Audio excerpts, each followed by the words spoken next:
with regret, with great regret. There's no organization in this country that could do more for the struggling black man than the black Muslim movement if it wanted to.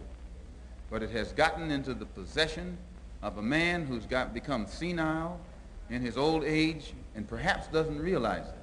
And then he has surrounded himself by his children who are now in power and want nothing but luxury and security and comfort and will do anything to safeguard their own interests.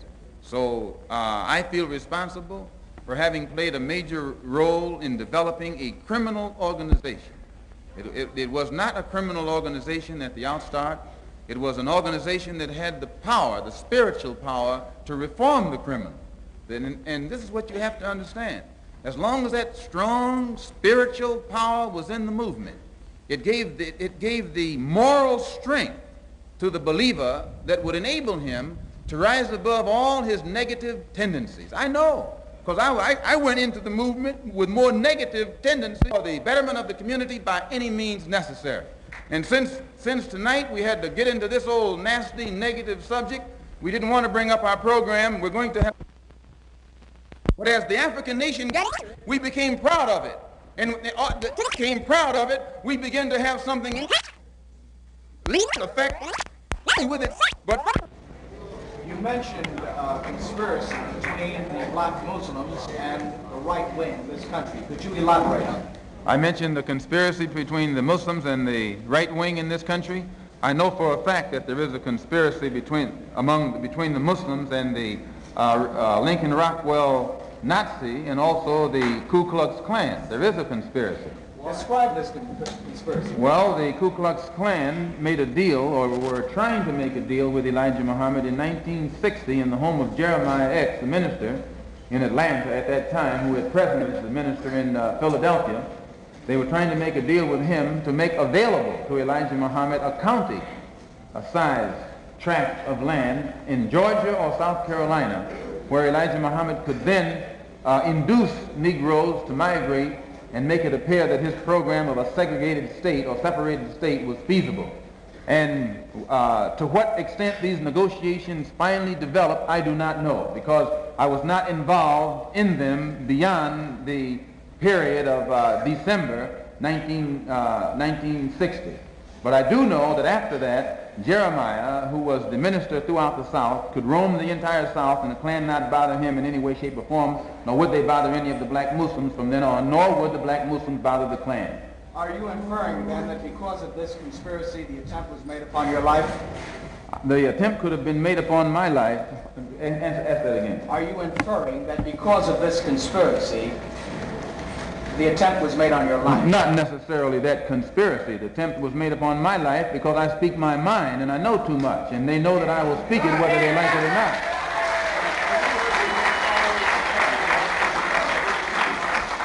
Pardon me? Are you urging your followers to take any actions against the Muslims? Am I urging my followers to take action against the Muslims?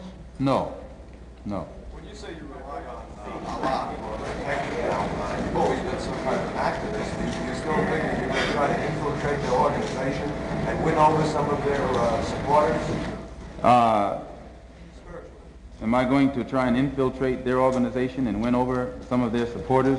No, I have never tried to win supporters from Elijah Muhammad. Since I have left the black Muslim movement, I've spoken at these rallies. Those who come, come. Those who don't, don't. But I've never gone out of my way to win over any of his followers. And he himself is fearful because he knows that you don't have to exercise too much energy to win his followers. As soon as they know truth and compare the two. And by the way, this is the brother. I didn't even see you there, brother.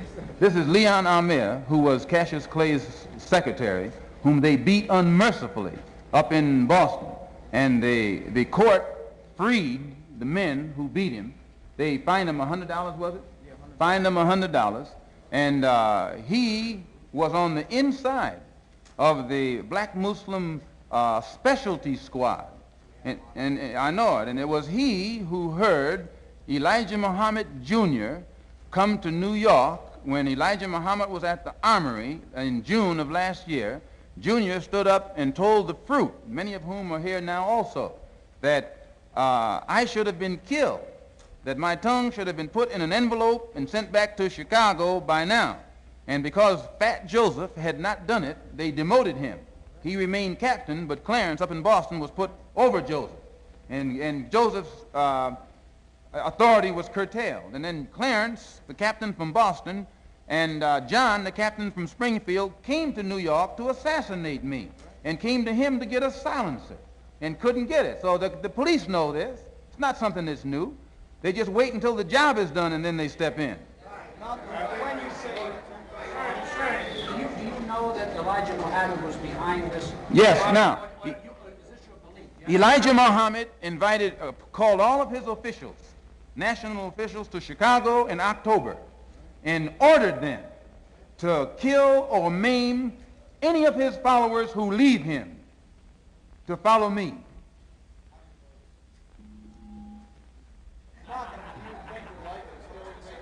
Well, when you say, how do I know, many of the brothers who were in at that time are out now. And if this ever come into the court, there are plenty of witnesses who can stand up and testify to it.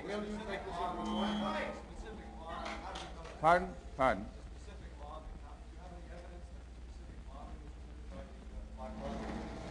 This specific law. Do you have any? I'd rather not say at this time. when you say you know too much, what do you mean?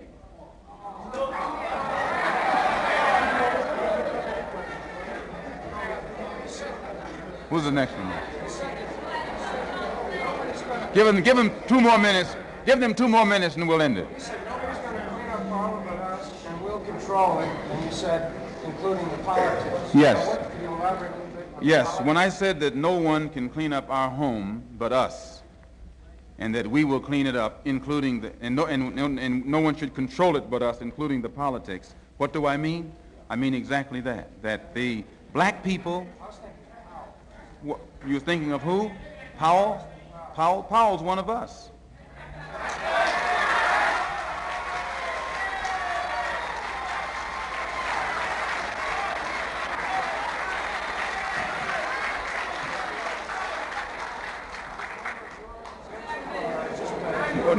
No, he's not a member of our organization, but when I say he's one of us, I mean he's one of the family. And no one outside the family can get us to talk about it. If we talk about him, we talk about him within the family. But nobody outside the family can instigate us against Powell.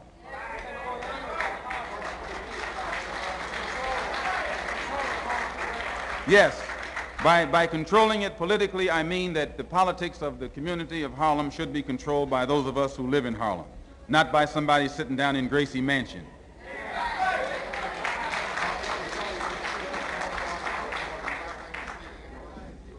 Sir? No, but the Organization of Afro-American Unity intends to get involved in every kind of action that's going on in New York City. We don't intend to let anybody downtown influence us in any way, shape, or form. We want the influence to come from Harlem and from other Harlems around the country. Now, this doesn't mean we're outside of Harlem. This doesn't mean we're anti-Bronx or anti-White Plains or anti-white or anti-German or anything like that, but it means we're pro-Harlem. We're pro-ourselves. We want to start doing something for ourselves. That's all it means. It means that we want to stop begging you for your school. We want you to get out of the way and let us straighten out the schools in Harlem.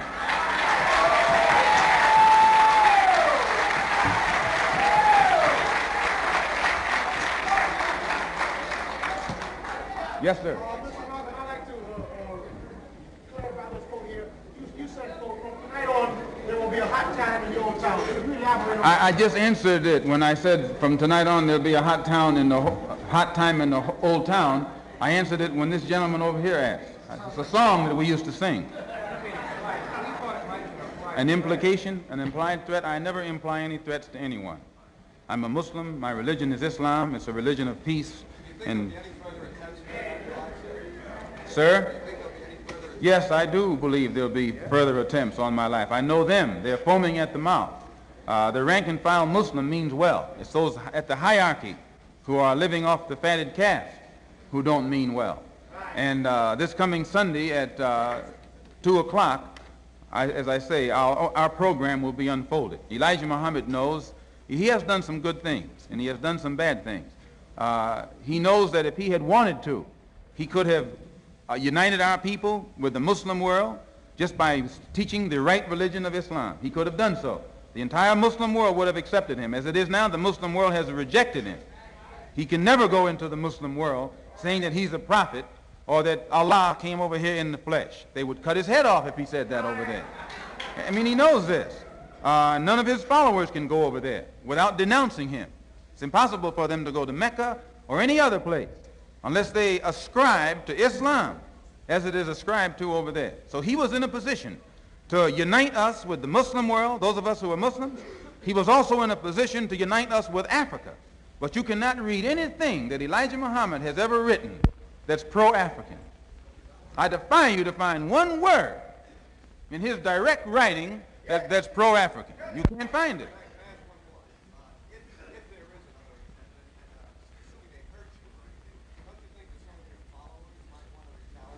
Listen to this question this man asked me.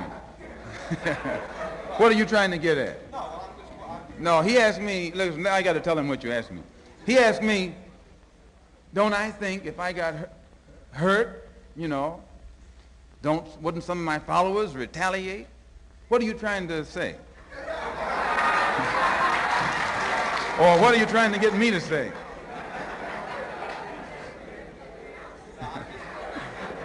I mean, it's okay. I'm not going to get you in any trouble. These are your friends in here. But I just want them to hear what you're asking me. That's all. I just want them to hear what you're asking me. You wouldn't get in no trouble in here.